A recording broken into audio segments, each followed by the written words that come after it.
just being able to show that you had a great-great-grandmother somewhere that was Indigenous. Tonight, Métis celebrate a moment a long time coming. Recognition by Canada of Métis self-government. Treat it like a crisis and come up with this national action plan in conjunction with Indigenous women and girls. The United Nations calls on Canada to do more to end the violence and genocide documented in multiple reports and commissions.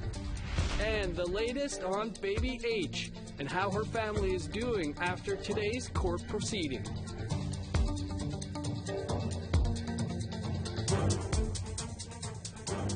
Good evening, welcome to APTN National News. I'm Dennis Ward. Métis self-determination and self-government were on the menu today in Ottawa. 3 provincial organizations signed agreements with the federal government. Everyone involved says it's about establishing a nation-to-nation relationship. As Todd Lamoran reports, it started off with a grand entry, Métis style. Crown Indigenous Relations Minister Carolyn Bennett was led in and began the proceedings. We're here to sign, as we say, not 1, not 2, but 3 self-government agreements. And it was the presidents of Alberta, Ontario, and Saskatchewan who couldn't be happier putting pen to paper, saying it puts right decades of wrongs. I remember families that have yearned for this day to come, and it's here. Be happy today. Wear that big smile all day. Finally, Canada recognizes our right to self-government. I have always believed that once we get the recognition right, everything else will fall into place.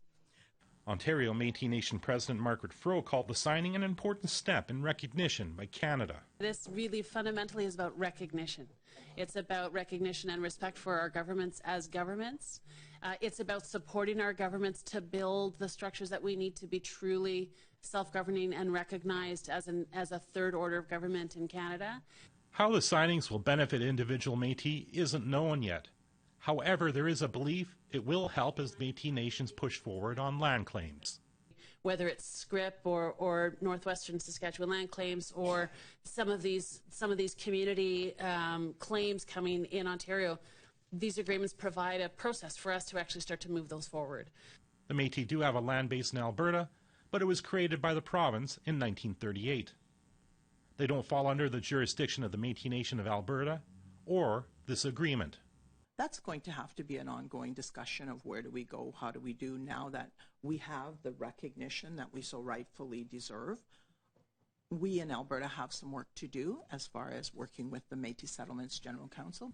Bennett made it clear who she was signing the agreement with, saying some Métis groups that have appeared in Eastern and Atlantic Canada have disturbing backgrounds.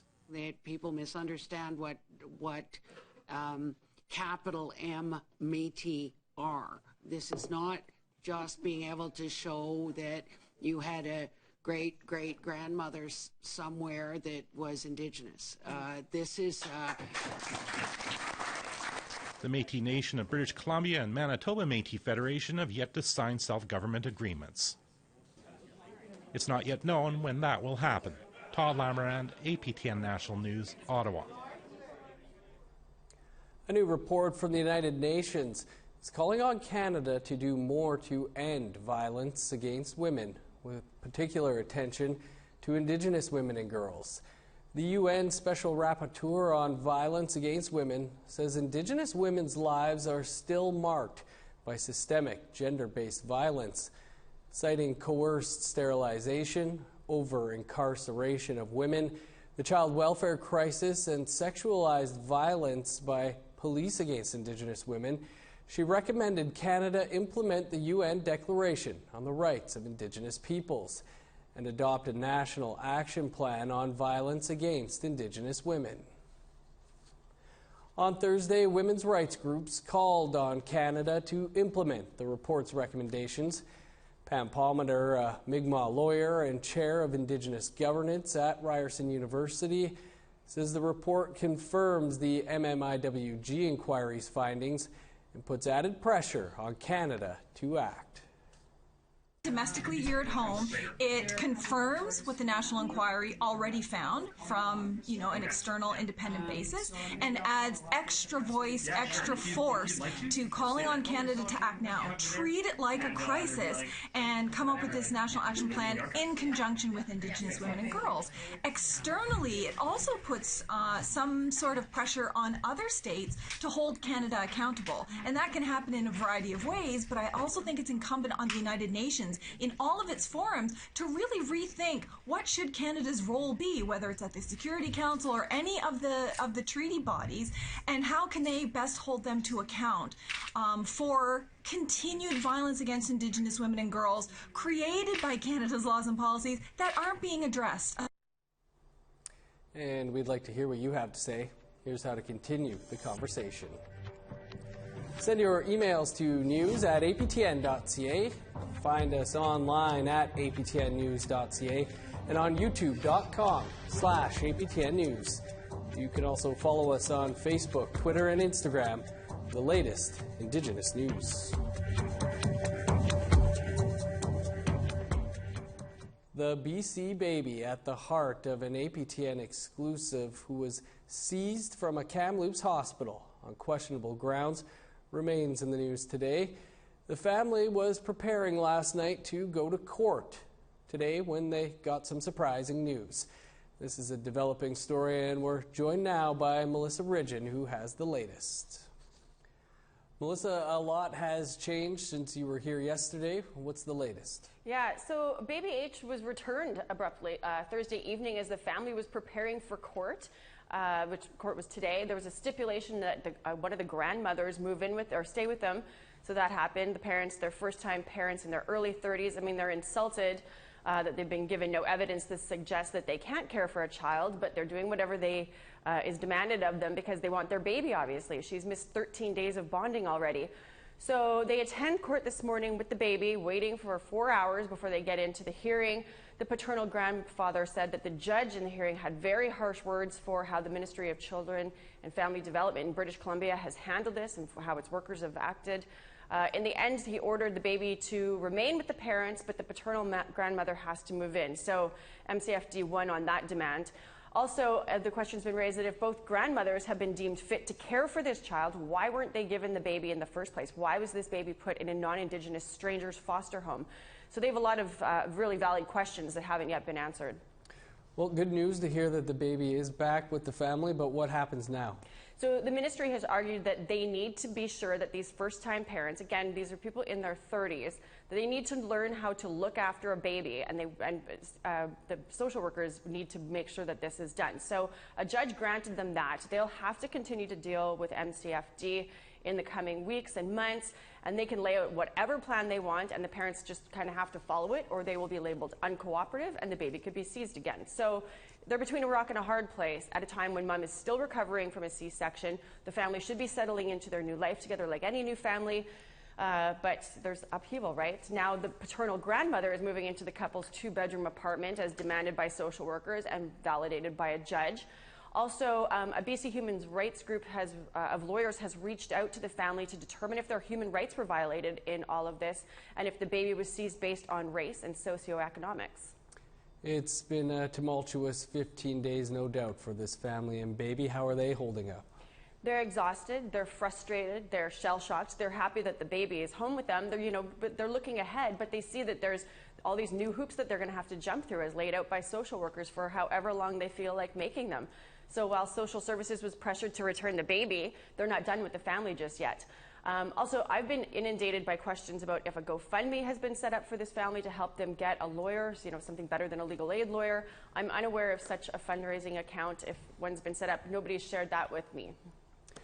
Well, Melissa, great work raising attention to this case. We know there are many, many more out there. Many more, and we'll keep doing it. That's what APTN's committed to do. For much more on this story, visit our website, aptnnews.ca. You'll also find more stories about the CFS system and birth alerts as part of APTN's committed coverage to these issues. Be sure to check it out. And when we come back after the break, we will dig deeper into what birth alerts are and the impact on babies and their families. Stay with us.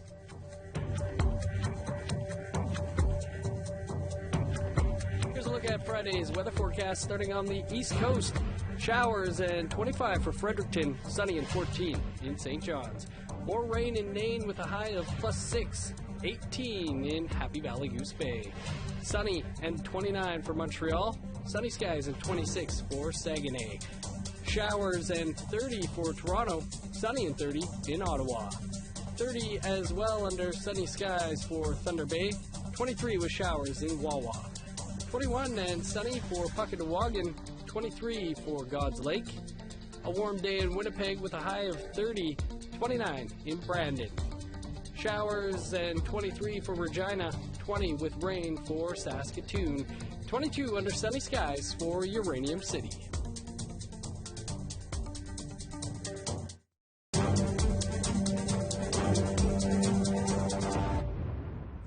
Welcome back.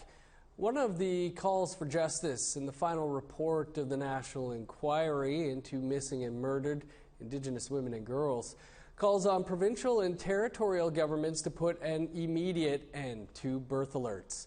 For more on what a birth alert is and what it means for families, we're joined by the Assembly of Manitoba Chiefs First Nations family advocate, Cora Morgan. Cora, thanks for joining us. We often hear about birth alerts, but can you explain what they are and what they mean? Well, birth alert is something that is issued on a mother who is expecting a baby. And so this could happen earlier or sometime during the pregnancy. Typically, they're issued because a mother may have aged out of care, formerly been in care and aged out at 18, and then, years later or shortly after, because she was in the CFS system, they put a target on her baby in the form of a birth alert. If a mother has any children that are already in the child welfare system, typically any child she has after that will have a birth alert. And then any children or young people who are under the age of 18, particularly if they're under 14 in Manitoba, there's a protocol where they contact child welfare and a birth alert is potentially placed on that child.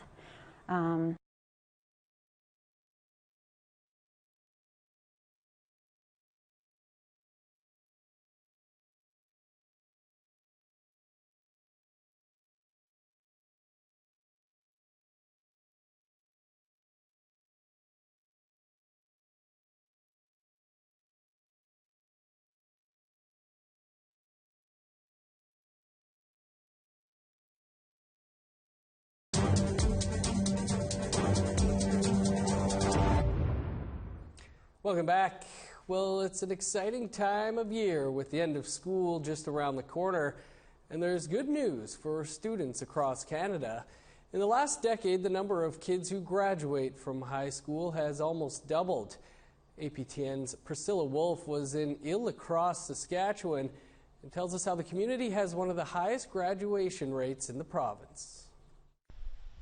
When Jim DeRocher was growing up in Ile-Lacrosse, his community didn't have a high school. I remember when I was growing up, we never had any graduates. There was nobody graduated. The highest they taught was grade 8, and then after that you were on your own. If you didn't have the money or your parents didn't have the jobs, you couldn't go. But with community and parent involvement, the high school now has one of the highest graduate rates in Saskatchewan. And now, since we took over control of our own school board, things have changed. We wanted to make sure that was one of the issues that we talked about when we took over the school years ago. And it's happening. It's happening now because we now have one of the highest graduating classes in the whole province of Saskatchewan. I think the majority of Canada as well. Principal Vince Haneke says it does take a village to raise a child. I think it's to do with the staff as well and the kids and the parents. About taking an interest in the child's education, but at the same time kind of monitoring them as they go and making sure that they're taking the classes. Like as a staff here, we kind of color code the classes for them.